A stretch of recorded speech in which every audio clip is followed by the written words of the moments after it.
ସତରେ ତମେ ମତେ ବାଛିବ? ସତରେ ତମେ କେତେ ଭଲ।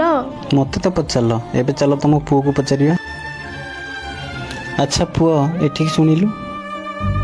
ଆଚ୍ଛା ପୁଅ, ତୁ ଯେତେବେଳେ ବଡ଼ ହବୁ ତତେ ଜଣେ ପଚାରିବ ତୋ ମା ଦରକାର ନା ତୋ ସ୍ତ୍ରୀ ଦରକାର, ତୁ ସେତେବେଳେ କାହାକୁ ବାଛିବୁ? ଏଇ କଥା ତାକୁ ପଚାରୁଛ? ମୁଁ ତ ଜାଣିଛି ମୋ ପୁଅ ମତେ ହିଁ ବାଛିବ। ନା, ମୁଁ ମାମାକୁ ବାଛିବିନି। ମାମା ତ ସେତେବେଳେ ବୁଢୀ ହେଇଯାଇଥିବ, ମୋର କୋଉ କାମକୁ ଆସିବ। ମୁଁ ମୋ ସ୍ତ୍ରୀକୁ ହିଁ ବାଛିବି। ଦେଖିଲ ତ ସେ କ'ଣ କହିଲା? ଆମେ ଏବେ ଯାହା କରିବା ସେ ଆମଠୁ ସେଇଆ ଶିଖିବ। ତେଣୁ ଜାଣି ଜାଣି ନିଜ ଭବିଷ୍ୟତକୁ ନଷ୍ଟ କରନା। ହଁ, ସତ କଥା। ମତେ କ୍ଷମା କରିଦିଅ। ମୋତେ ଭୁଲ ମାଗିବା ଦରକାର ନାହିଁ, ମୋ ମାଆକୁ ଭୁଲ ମାଗ।